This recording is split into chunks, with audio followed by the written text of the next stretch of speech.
Thank you.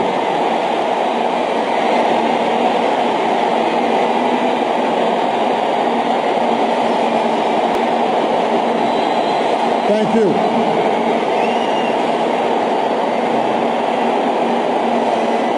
Thank you so much.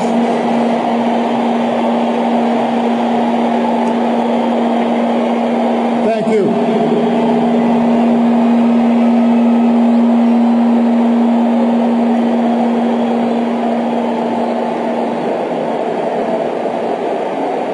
To Graça Machel and the Mandela family, to President Zuma and members of the government, to heads of states and government, past and present, distinguished guests, it is a singular honor to be with you today, to celebrate a life like no other. To the people of South Africa,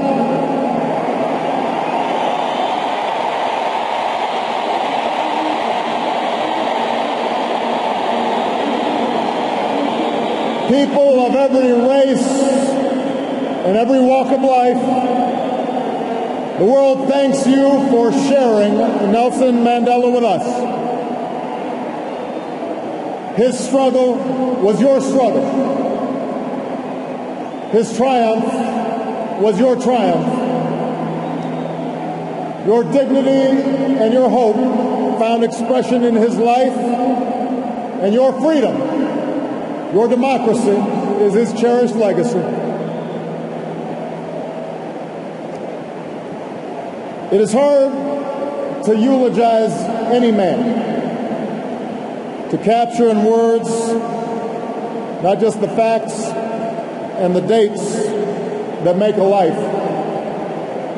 but the essential truth of a person, their private joys and sorrows, the quiet moments and unique qualities that illuminate someone's soul. How much harder to do so for a giant of history who moved a nation toward justice and in the process moved billions around the world. Born during World War I, far from the corridors of power, a boy raised herding cattle and tutored by the elders of his Thembu tribe, Madiba would emerge as the last great liberator of the 20th century. Like Gandhi, he would lead a resistance movement, a movement that at its start had little prospect for success. Like Dr. King, he would give potent voice to the claims of the oppressed and the moral necessity of racial justice. He would endure a brutal imprisonment that began in the time of Kennedy and Khrushchev and reached the final days of the Cold War. Emerging from prison without the force of arms, he would, like Abraham Lincoln, hold his country together when it threatened to break apart. And like America's founding fathers, he would erect a constitutional order to preserve freedom for future generations, a commitment to democracy and rule of law, ratified not only by his election, but by his willingness to step down from power after only one term.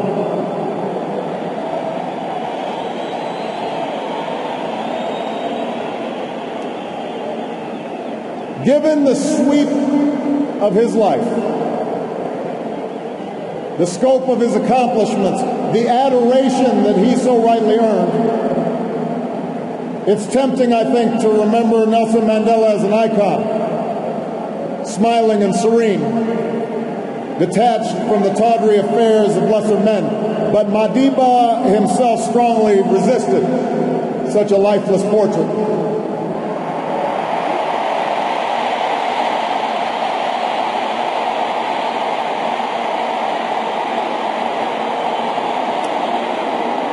Instead, Madiba insisted on sharing with us his doubts and his fears. his miscalculations along with his victories. I am not a saint, he said, unless you think of a saint as a sinner who keeps on trying.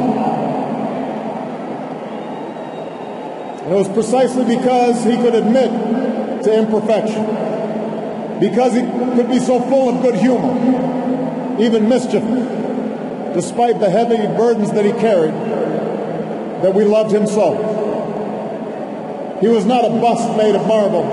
He was a man of flesh and blood, a son and a husband, a father and a friend. And that's why we learn so much from him, and that's why we can learn from him still. For nothing he achieved was inevitable.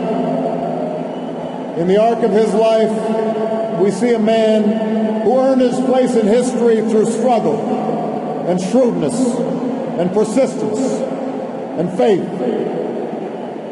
He tells us what is possible, not just in the pages of history books, but in our own lives as well. Mandela showed us the power of action, of taking risks on behalf of our ideals. Perhaps Mandela was right that he inherited a proud rebelliousness, a stubborn sense of fairness from his father. And we know he shared with millions of black and colored South Africans the anger born of 1,000 slights, 1,000 indignities, 1,000 unremembered moments, a desire to fight the system that imprisoned my people, he said. But like other early giants of the ANC, the Sisulus and the Tambos,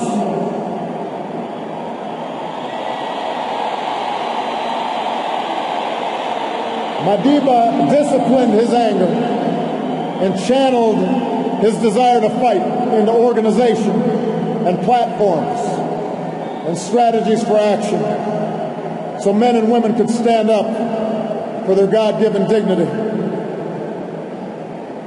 Moreover, he accepted the consequences of his actions, knowing that standing up to powerful interests and injustice carries a price.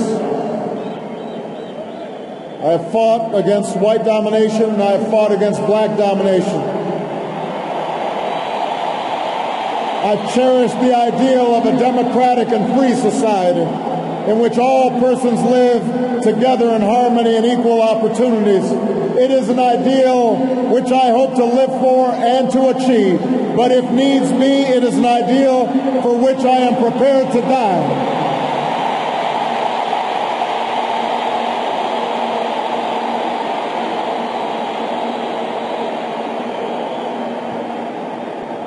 Mandela taught us the power of action, but he also taught us the power of ideas, the importance of reason and arguments, the need to study not only those who you agree with, but also those who you don't agree with. He understood that ideas cannot be contained by prison walls or extinguished by a sniper's bullet. He turned his trial into an indictment of apartheid because of his eloquence and his passion, but also because of his training as an advocate. He used decades of prison to sharpen his arguments, but also to spread his thirst for knowledge to others in the movement. And he learned the language and the customs of his oppressors so that one day he might better convey to them how their own freedom depends upon his.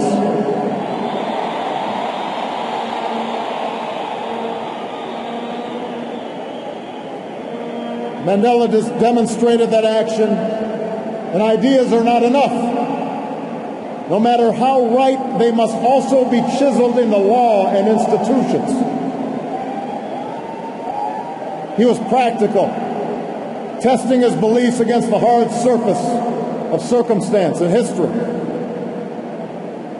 On core principles, he was unyielding, which is why he could rebuff offers of unconditional release, reminding the apartheid regime that prisoners cannot enter into contracts. But as he showed in painstaking negotiations to transfer power and draft new laws. He was not afraid to compromise for the sake of a larger goal. And because he was not only a leader of a movement, but a skillful politician, the Constitution that emerged was worthy of this multiracial democracy, true to his vision of laws that protect minority as well as majority rights and the precious freedoms of every South African. And finally, Mandela understood the ties that bind the human spirit. There's a word in South Africa, Ubuntu.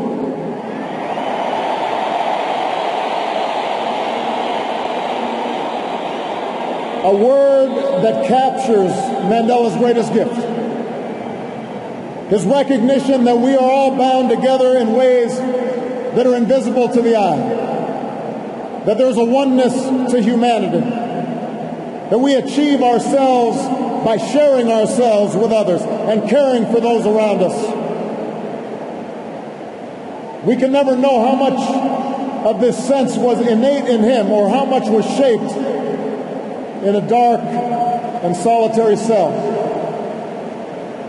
But we remember the gestures, large and small, introducing his jailers as honored guests at his inauguration, taking a pitch in a Springbok uniform, turning his family's heartbreak into a call to confront HIV/AIDS, that revealed the depths of his empathy and his understanding.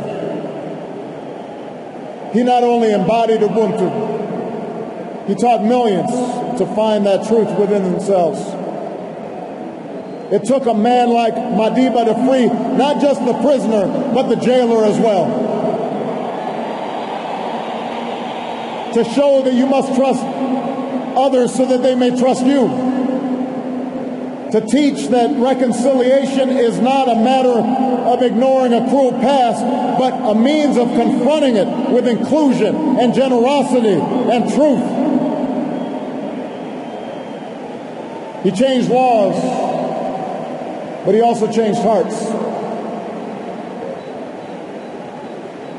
For the people of South Africa, for those he inspired around the globe, Madiba's passing is rightly a time of mourning and a time to celebrate a heroic life.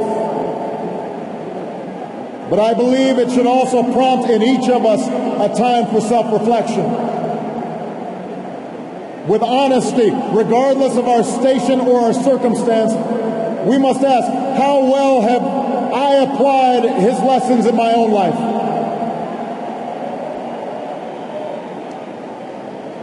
It's a question I ask myself as a man and as a president. We know that, like South Africa, the United States had to overcome centuries of racial subjugation. As was true here, it took sacrifice, the sacrifices of countless people, known and unknown, to see the dawn of a new day. Michelle and I are beneficiaries of that struggle.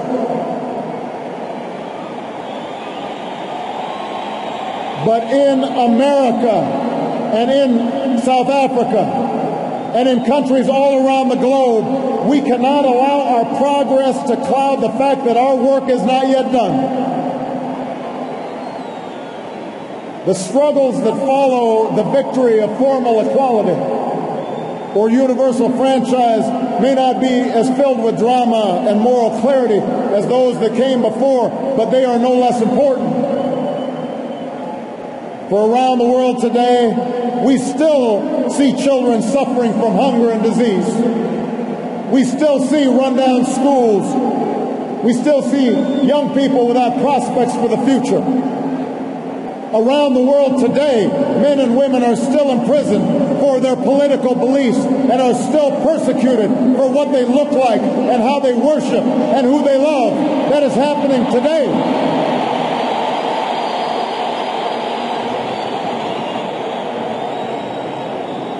And so we too must act on behalf of justice. We too must act on behalf of peace.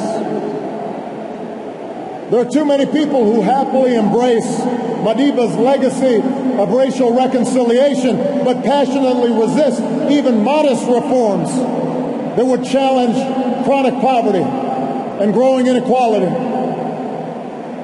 There are too many leaders who claim solidarity with Madiba's struggle for freedom, but do not tolerate dissent from their own people.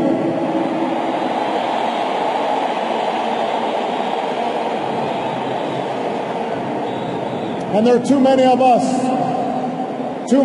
on the sidelines, comfortable in complacency or cynicism, when our voices must be heard. The questions we face today, how to promote equality and justice, how to uphold freedom and human rights, how to end conflict and sectarian war, these things do not have easy answers. But there were no easy answers in front of that child born in World War I.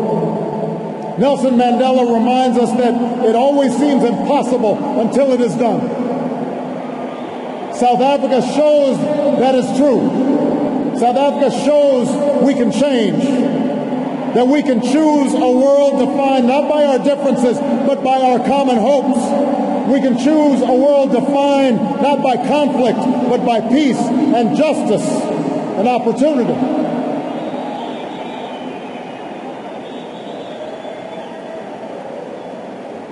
We will never see the likes of Nelson Mandela again.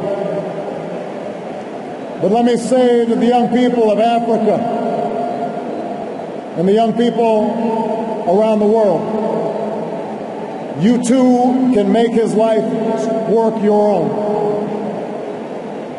Over 30 years ago, while still a student, I learned of Nelson Mandela and the struggles taking place in this beautiful land. And it stirred something in me. It woke me up to my responsibilities, to others and to myself. And it set me on an improbable journey that finds me here today. And while I will always fall short of Madiba's example, he makes me want to be a better man. He speaks to what's best inside us. After this great liberator is laid to rest, and when we've returned to our cities and villages and rejoined our daily routines, let us search for his strength. Let us search for his largeness of spirit somewhere inside of ourselves. And when the night grows dark,